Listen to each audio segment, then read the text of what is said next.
Este programa é oferecido pelos amigos e parceiros da AMI. Aleluia Ministries International acredita na Bíblia e em Cristo. Somos centrados em Cristo e Jesus está no centro de tudo o que acreditamos e fazemos. Nossa missão é espalhar o Evangelho de Jesus Cristo ao redor do mundo. Por meio desta missão, buscamos capacitar os líderes e equipá-los com as ferramentas para compartilhar o Evangelho entre todos os povos e viver uma vida com fé, esperança e amor em Cristo. Jesus permanece o mesmo ontem, hoje e eternamente. Assim como ele era nas Escrituras, seu poder está operando hoje na igreja. Nós somos AMI. Com certeza o Senhor está neste lugar. Louvamos a Deus por sua presença. Nas últimas noites, o Senhor me permitiu mergulhar no livro de 2 Crônicas, capítulo 20, e também examinamos o capítulo 37 de Isaías, bem como várias passagens sobre Ezequias. Permita-me dar uma breve descrição de 2 minutos. Você sabe que Acaz era um governante ímpio e estava no poder. Ele introduziu impureza na pureza de Deus e profanou Israel ao profanar o templo. Observe que se o inimigo deseja alcançar uma nação, ele precisa alcançar a igreja. Ele precisa fazer a igreja ceder. Esta igreja é uma igreja da presença de Deus. Esta igreja é uma igreja da oração de Deus. Com certeza, o Senhor está nesta casa. Se Ele deseja uma nação, se Ele deseja um povo, Ele precisa alcançar o homem de Deus, a mulher de Deus, o templo de Deus, o lugar de Deus, a casa de Deus. E foi exatamente isso que Ele fez. Ele a corrompeu o sacerdócio e os levou a um lugar de compromisso. Então Ezequias surge como um homem muito jovem. A primeira coisa que ele faz, como estudamos, é começar a reparar as portas. Isso é muito importante. Pois as portas são entradas e saídas, são transições laterais. Então nós não nos podemos mover sem que as portas estejam reparadas, que toda porta seja reparada em nome de Jesus, que toda porta aberta pela qual o inimigo teve acesso seja fechada agora em nome de Jesus. Que o Senhor abra portas em você espiritualmente. Eu estou falando com você de forma espiritual hoje. Ele remove a coisa impura e apresenta ao povo, e o povo começa a se arrepender e construir o altar. E quando fazem isso, acredito que o Senhor disse que haverá uma restauração repentina. Não sei o que você perdeu, eu não sei pelo que você passou. Não sei o que o inimigo roubou de você. Talvez anos que foram desperdiçados. Talvez seu coração tenha sido roubado por alguém errado. Talvez alguém tenha roubado bens de você. Eles viram quem você era e você não via isso espiritualmente. Bens roubados, talvez coisas materiais. Seja o que for, eu decreto agora que haverá uma restauração repentina em nome de Jesus.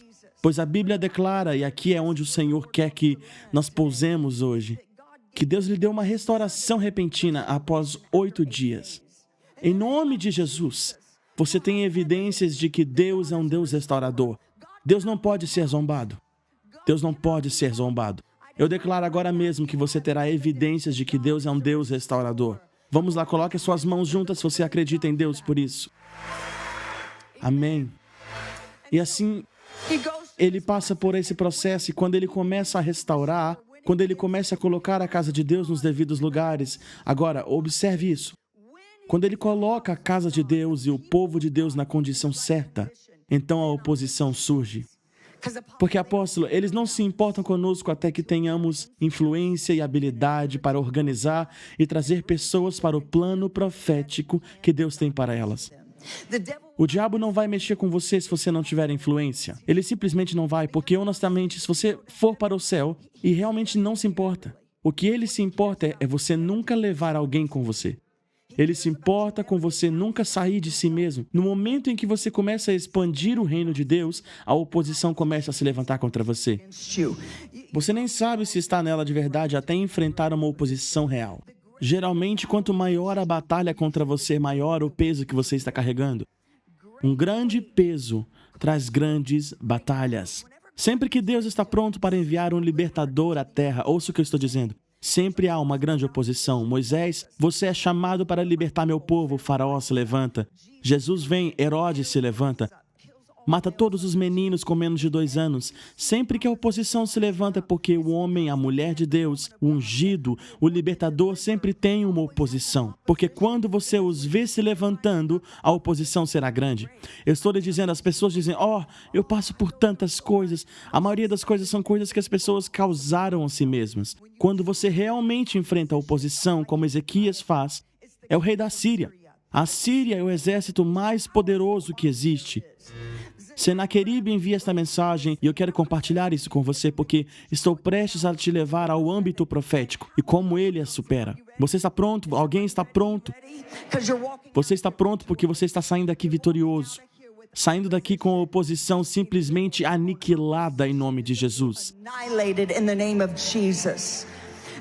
Então, em 2 Crônicas 32, de 9 ao 19, mais tarde, quando Senaqueribe, rei da Síria, e todas as suas forças estavam sitiando Laques, os oficiais foram a Jerusalém como uma mensagem para Ezequias, rei de Judá, e para todo o povo de Judá que estava lá.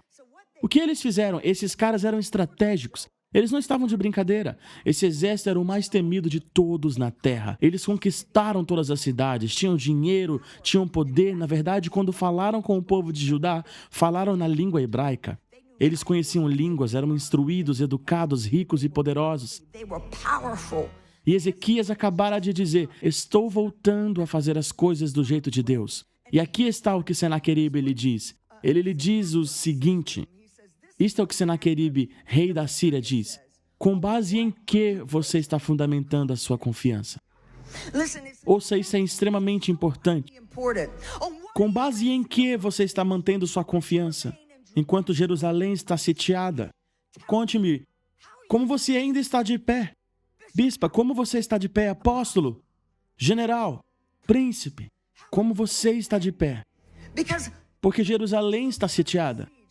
E em que você tem a sua confiança? Você não tem o poder, não tem o exército, não tem o dinheiro, não tem a educação que eu tenho. E aqui está Ezequias. E Ezequias tem um segredo, e eu vou compartilhá-lo com você. E já compartilhei um pouco disso com você, mas é tão importante, porque é exatamente a mesma coisa que fizeram com Neemias. Quando Neemias e o povo fortaleceram as mãos, o que significa que eles se uniram para construir, isso significa que filhos e filhas se uniram com a liderança. E em Jeremias capítulo 3, ele os alinha estrategicamente, e eles conseguem realizar em 52 dias o que o povo judeu não conseguiu completar em 90 dias. Ninguém acreditava neles porque eles eram apenas agricultores israelitas. Eles perderam tudo, não tinham nada, só restou ruína. Só cinzas.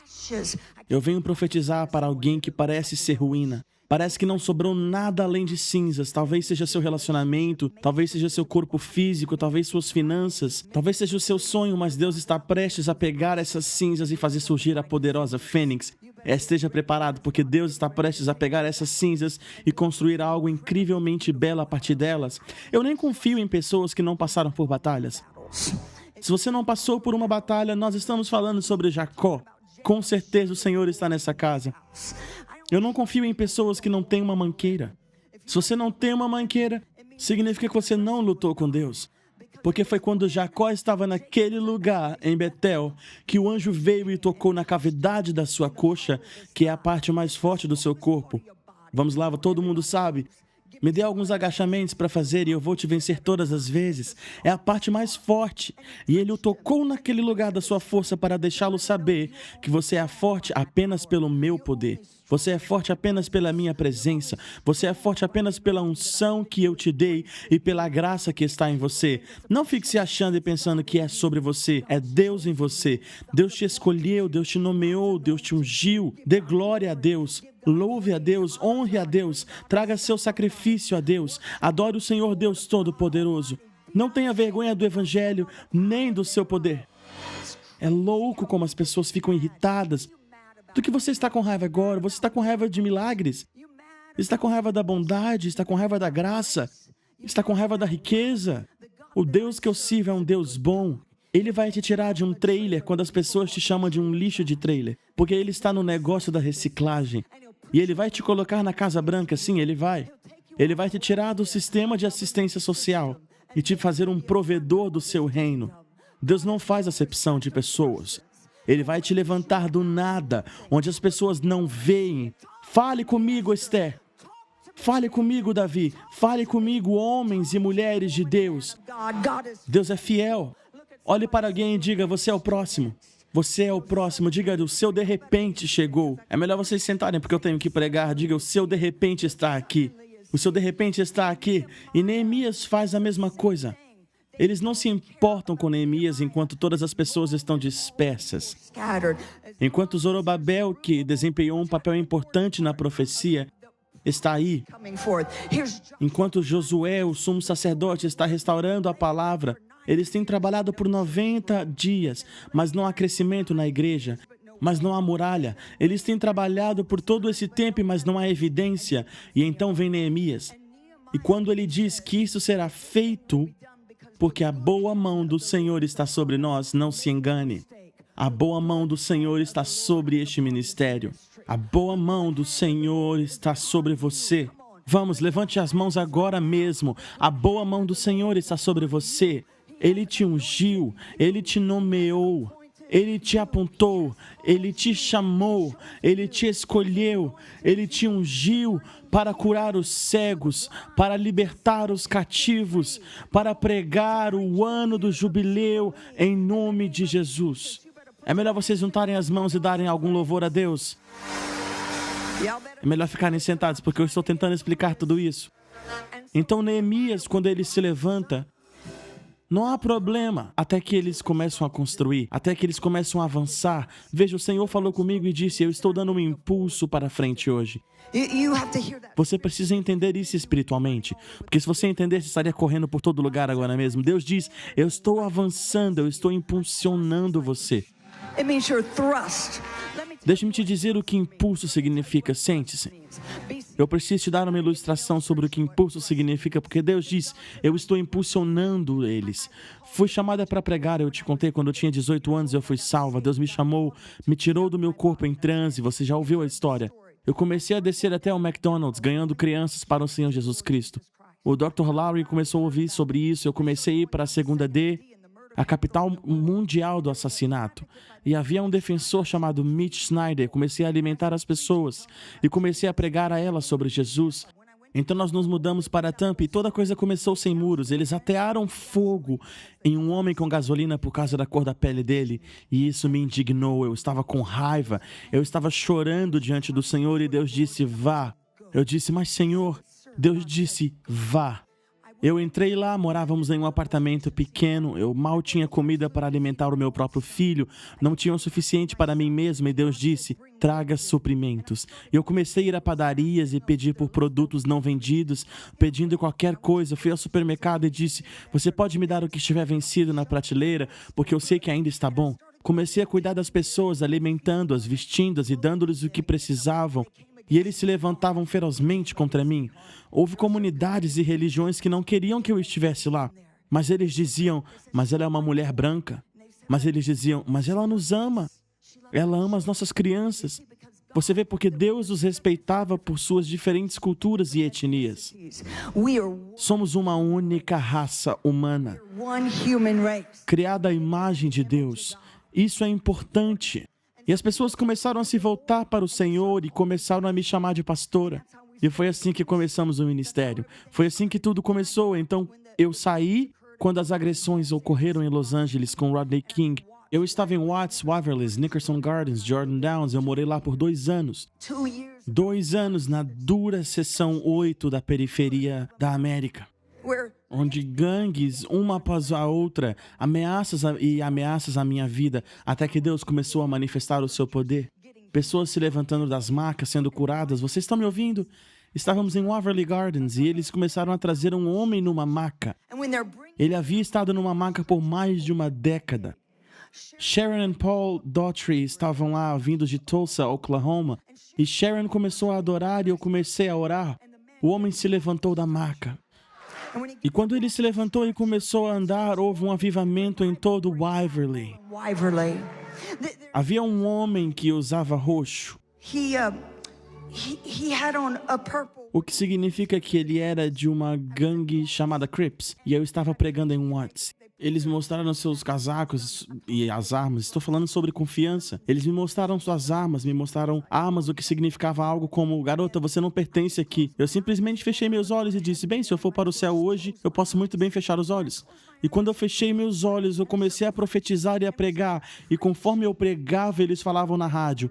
Havia um locutor da rádio que estava zombando de mim por estar na periferia. Se vocês ainda não perceberam, eu não sou negra, ok? Não sei se vocês ainda não perceberam isso.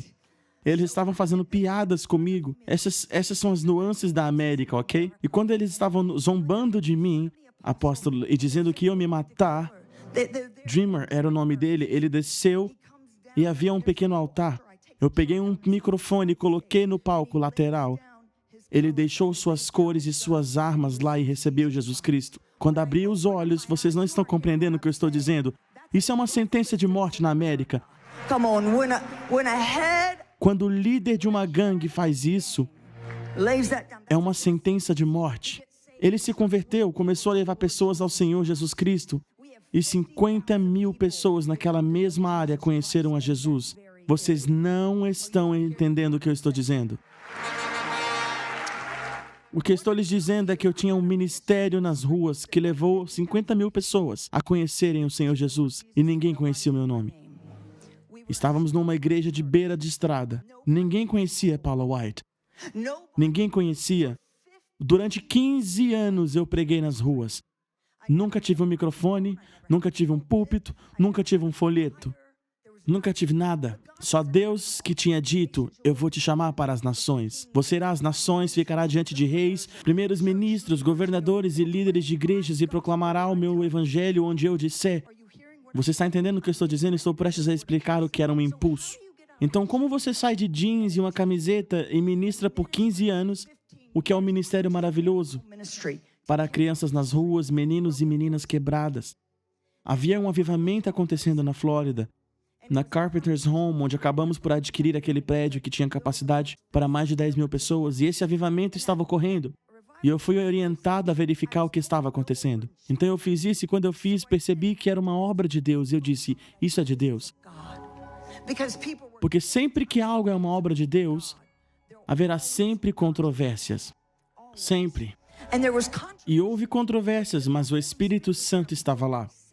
As pessoas estavam sendo salvas, curadas e libertadas. Então voltei depois de voltar de Los Angeles uma noite. E o pastor Strader estava lá e disse: olá, Paula. Eu disse: olá, Senhor. Ele era o pastor e o evangelista era Rodney. Você está pronta para o seu avanço, para o seu impulso? Há quanto tempo que você está pregando nas ruas? 15 anos, certo? 15 anos, certo? Alguém aqui conhece o nome Paula? Não. Há um grande prédio? Não. Há dinheiro no banco? Não. Há uma grande equipe? Vamos, me ajudem? Não. Há um ministério de TV? Não. Tudo é um não. Pastor Strader diz: Paula, você estará aqui hoje à noite? Eu disse: sim, Senhor, estarei aqui. Ele: bom, ouvi dizer que você sabe pregar agora. Eu nunca preguei publicamente na minha vida. Tudo o que eu fiz foi ensinar a palavra para crianças pequenas sentadas em lonas com uma porta de caminhão. Ele disse: eu ouvi que você sabe pregar. Eu disse: sim, Senhor. Ele disse: você é boa? Eu disse: sim, Senhor. Eu não sabia se era boa ou não, eu nunca havia pregado. Mas eu sabia que Deus me mostraria que eu era eficaz. Eu sabia que Deus me ungiria. Eu disse: sim, Senhor. Vocês têm que acreditar em si mesmos. Se vocês não acreditarem em si mesmos, ninguém mais acreditará em vocês. Olhem para alguém e digam: você não faz ideia de quem está sentado ao seu lado. Digam: eu sou abençoado. Eu sou o favorito de Deus. Vamos, diga: eu sou abençoado. Agora, por favor, sentem-se, porque eu estou quase lá. E ele disse: você estará aqui? Eu disse: sim, Senhor. Naquela noite, quando eu cheguei, eles me deram um microfone e disseram: aqui está o seu microfone. Eu olhei para eles pensando: ok. Eles disseram: você vai subir e ministrar esta noite. Eu disse: eu vou? Eu disse: eu só tinha um sermão. Um sermão. Eu li a Bíblia milhares de vezes, mas só tinha um sermão. Eu estou pregando exatamente agora por lembrança, certo? Pode uma pessoa fazer a diferença ficando entre os mortos e os vivos? Moisés diz a Arão: corre até o altar e pegue o incensário do fogo. Temos que levantar nossos olhos e olhar para os campos, porque as pessoas fora dessas paredes estão morrendo. Estão morrendo com uma mensagem. Então eu me levanto e começo a pregar e estou com tanto medo, apóstolo, estou tão assustada, que simplesmente fecho os olhos. E quando eu fecho os meus olhos, eu começo a pregar. E quando eu abro os olhos, 10.000 pessoas estão prostradas na presença de Deus, com o poder de Deus, chorando e clamando. O pastor Rodney vem até mim e diz, Paula, ele diz, eu vou para a Austrália. Isso foi no sábado. Ele disse, vamos embora amanhã, você vai comigo. Eu disse, bem, você tem que perguntar ao Randy. Ele disse, Paula, pode ir comigo? Randy disse, sim, ela pode ir. Ele disse, eu vou te arrumar uma passagem de primeira classe. Ele disse, não precisa gastar esse dinheiro. Eu achava que a Austrália era tipo 5 horas de voo. Eu não sabia que era tipo 2 dias. Aí eu disse, você pode pagar esse dinheiro, pastor? Você pode me dar uma passagem de primeira classe daqui para frente? Vocês não estão entendendo o que eu estou dizendo? Isso não é ser snob, é ser sábio com o seu corpo, porque eu sabia que Deus ia me usar e fazer algumas coisas. Eu estou falando de um impulso. Quanto tempo eu estava na periferia? Quanto tempo eu estava pregando para as crianças? 15 anos. Agora, em um momento, eu me levanto e prego um sermão. O poder de Deus cai. E quando o poder de Deus cai, Ele fez o que tinha me mostrado há 16 anos atrás, quando eu morava num trailer. Pastor Rodney diz, você vai comigo para a Austrália? Eu disse, sim, senhor. Nós saímos no domingo e chegamos lá na terça-feira. Eu desço do avião, estou de agasalho, eu não sabia que eu precisava de um vestido. Ele disse, você vai direto para o púlpito. Eu disse, eu vou? Eu fui direto para o púlpito, preguei o único sermão que eu sabia. Ficando entre os mortos e os vivos, uma pessoa pode... Vocês não estão entendendo o que eu estou dizendo. De repente eu pensei que era isso. O pastor Rodney disse, vamos para a Holanda, vamos para a Alemanha, vamos para Londres, vamos para as Filipinas, vamos para Taiwan, vamos para a Coreia do Sul. Em 3 meses, eu dei a volta ao mundo 3 vezes e impus minhas mãos em mais de 1,5 milhão de pessoas. Vocês não estão entendendo? Deus está preparando para te impulsionar. Deus está se preparando para te avançar. Para quem estou aqui? Para quem estou aqui? Eu profetizo para você. Há um avanço chegando. Atraso não significa negação. Deus está preparando para te dar um de repente em nome de Jesus. Prepare-se para o seu negócio, para o seu ministério, para o seu chamado. Prepare-se para o seu casamento. Deus está se preparando para te avançar. Confie agora em nome de Jesus. Levante as mãos agora e diga, eu recebo isso. Que assim seja, Senhor. Eu concordo em nome de Jesus. Fiquem sentados. Não enfrentei batalhas reais até depois disso. Não havia batalhas reais. Eu tive lutas normais como todo mundo tem. Como você paga suas contas. Como você mantém um emprego. Todas as coisas que as pessoas normais têm, porque isso é a vida. Mas de repente, quando o meu propósito começou a se manifestar, quando o inimigo pôde ver isso, foi quando a oposição maluca começou. Eu pensava, por que você não gosta de mim? Você nem me conhece. Se você me conhecesse, me amaria. Amém? Amém? Eu disse, se você me conhecesse, me amaria. No começo eu não conseguia entender, agora eu entendo. Eu olho para as pessoas, Dr. Flavin, se eu não puder ver isso, então sei que você não pode me discernir. Porque você teve que lutar. Isso significa que você passou por algumas coisas. Isso significa que você foi tocado. Não confie em pessoas que não têm problemas. Se você não tiver um problema, você está se apoiando demais em si mesmo. Deus lançou da noite para o dia um ministério mundial que se lançou em um ministério de mídia televisiva que foi ao redor do mundo. Começou a ser traduzido no Oriente Médio. Estávamos traduzindo em Farsi e as pessoas estavam sendo salvas em todos os lugares. E assim por diante, e assim por diante. E Deus é fiel. Ele avançaria. Agora veja, quando Neemias começou a se mover em seu propósito, eles não se importavam até que eles se uniram e começaram a construir. Então, de repente, Sambalat, Tobias e Gesem se levantaram contra ele. É o Deus deste mundo. Eu poderia entrar em todas as coisas diferentes, como os satanistas e Beelzebu, mas 3 inimigos se levantaram ao mesmo tempo com a Síria. Você está pronto para vencer a oposição? O que ele fez? Ele levou o que Senaqueribe disse. O que Senaqueribe disse? De onde você tira essa confiança? Mesmo sob cerco, permanecendo em Jerusalém. Como você está fazendo o que faz? Por que isso não te destruiu? Por que você não recuou com medo? Por que essa ameaça e essa intimidação não te fizeram parar? Alguém diga, porque Deus me deu uma palavra profética. Olha para alguém e diga, desculpa, mas Deus ainda não terminou comigo. Então o que ele fez? Ele apresentou isso diante de Deus. Ele perseverou, ele permaneceu na casa. Ele tinha um lugar de proteção, então ele orou. Uma pessoa que ora é uma pessoa vencedora. Uma pessoa que ora é uma pessoa prevalente. Uma pessoa que ora sabe como trazer a vontade de Deus. Não deixe o inimigo atrapalhar sua vida de oração. Isso é uma arma secreta. Alguém olhe para o seu vizinho e diga: ore, ore. Porque quando você ora, quando você começa a mover no Espírito e começa a orar, as coisas começam a tremer, as coisas começam a acontecer. Uma pessoa que ora é uma pessoa vencedora, porque Deus está dando a você um de repente. Deus está dando a você um avanço. Deus está dizendo: alguns de vocês precisam jejuar, porque quando vocês estão prestes a avançar algumas coisas para o reino de Deus, dê um tapinha em alguém e diga: está feito em nome de Jesus. Agora, o quarto ponto é que ele tinha uma palavra profética. Agora, por favor, se assente, porque aqui é que eu tenho que trabalhar e eu estou quase terminando. Tenho que trabalhar aqui. Vou dar a vocês 5 pontos rapidamente. Em Isaías 37, 21. Então Isaías, filho de Amós, enviou uma mensagem a Ezequias. Então o que ele fez? Ele perseverou. Entrou na casa, um lugar de proteção. E então ele orou. E então ele tinha uma palavra profética, ele tinha um salmo, que era a canção da vitória depois de ter alcançado a vitória. Agora Ezequias está sendo atacado por essa oposição.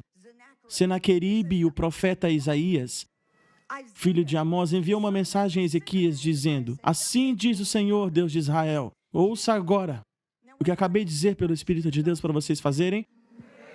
Repitam, pessoal, orem. Ele disse: assim diz o Senhor, Deus de Israel, eu vou fazer isso porque você é uma boa pessoa. Isso não é o que diz, certo? O que ele diz? Assim diz o Senhor, Deus de Israel, eu vou fazer isso porque eu gosto de você? Não. Ele diz: assim diz o Senhor, Deus de Israel, onde você orou a mim contra Senaqueribe, rei da Síria. Esta é a palavra que o Senhor falou a respeito disso. E isso é o que Deus diz sobre a oposição. Ele diz: olhe, esse será um sinal para você. Você vai comer este ano o que cresce por si só. No segundo ano vai brotar da mesma forma. No terceiro ano você vai semear, colher e plantar vinhas e comer delas. Agora o que Senaqueribe disse: eu estou prestes a destruir você. Eu estou aqui dizendo a você: você não sabe que matamos todos? Tomamos todas as cidades? Não há absolutamente nenhuma maneira de você vencer contra mim. Ele zombou dele. Ele foi até o seu povo. Seria como alguém indo até o seu povo, apóstolo, e dizendo: vocês não podem vencer. Estou dispersando vocês. Acabou, eles estão acabados. Então, veja o que acontece. Ele diz: pois de Jerusalém sairá o remanescente, e os que escaparem do monte Sião. O zelo do Senhor dos exércitos fará isso. Portanto, assim diz o Senhor a respeito da oposição, declarando uma palavra para você agora mesmo em relação ao rei da Síria. Ele não entrará nesta cidade, não lançará uma flecha aqui, nem se aproximará dela com escudos, nem construirá uma rampa contra ela. Da mesma forma que ele veio, ele voltará, mas não entrará nesta cidade, diz o Senhor. Pois eu defenderei esta cidade para salvá-la por amor de mim mesmo e por amor do meu servo Davi. Compreenda o que Deus está dizendo. Não somente vou restaurar você subitamente, mas também vou lhe dar vitória sobre o seu inimigo subitamente. Não vou somente dar-lhe vitória sobre o seu inimigo, mas também haverá um derramamento súbito do meu Espírito. Eu profetizo a você, porque Deus não somente te restaurará subitamente, mas Ele também vai derrotar subitamente os seus inimigos e haverá um derramamento súbito do seu poder. Você está comigo? Diga: venha, pastor Paula. Portanto, quando a oposição surgir, porque o propósito está se manifestando, quantos de vocês estão manifestando o seu propósito agora? Está feito em nome de Jesus.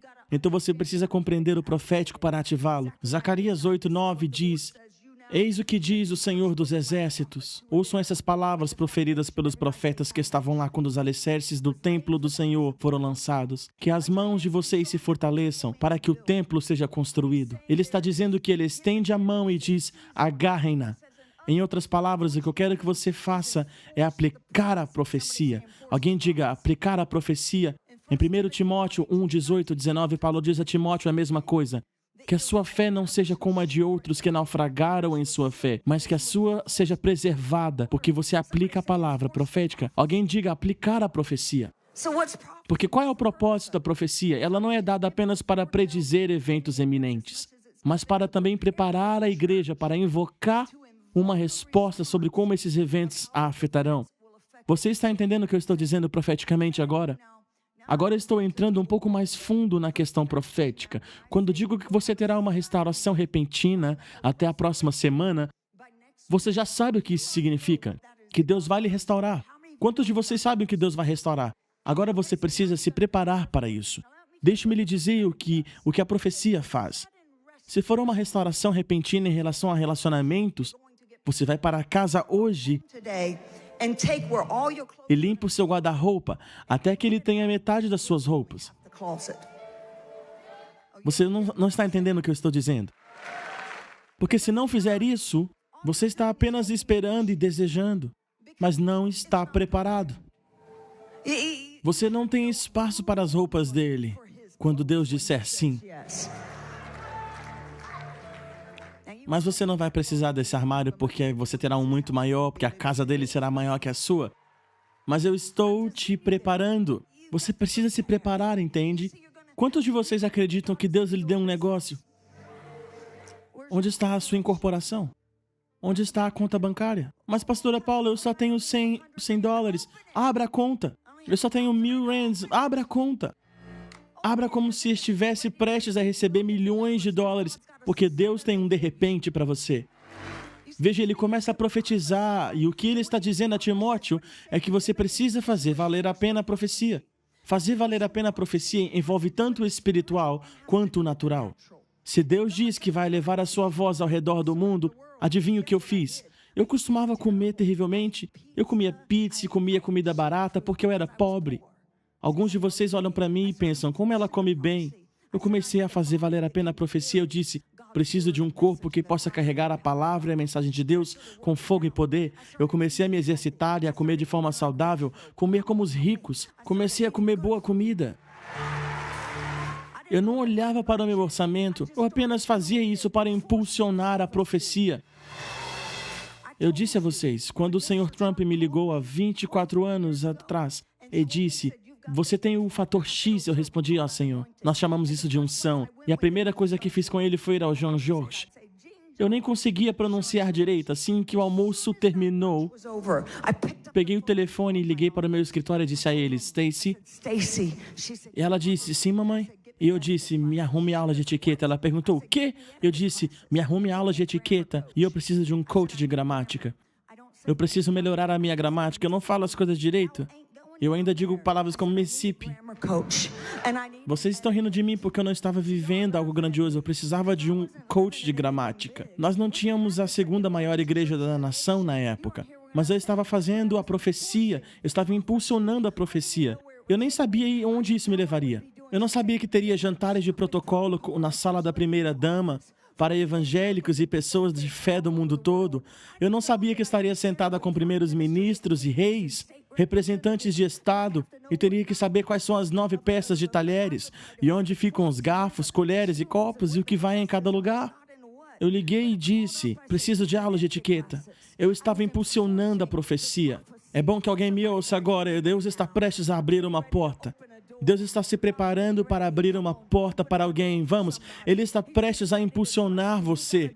Você tem que fazer mais. Você está orando, você está fazendo valer no Espírito, mas você também precisa fazer valer a pena na prática. Comece a agir. Quando eu pregava na Carpenter's Home era difícil. Tinha escadas grandes e assim, eu comecei a subir e descer as escadas assim. Eu prometi a mim mesmo que um dia eu seria a primeira dama desta casa. E eu fui. E eu também fui pastora. Eu comecei a subir e descer as escadas assim. Hoje eu estou usando saltos altos. Vocês estão nervosos? Eu pratiquei isso. Eu não pratiquei esta semana. Eu pratiquei durante 30 anos. Eu tive que ser capaz de subir e descer as escadas porque eu gosto de saltos altos. Force a profecia. A primeira dama não pode ficar caindo escada abaixo.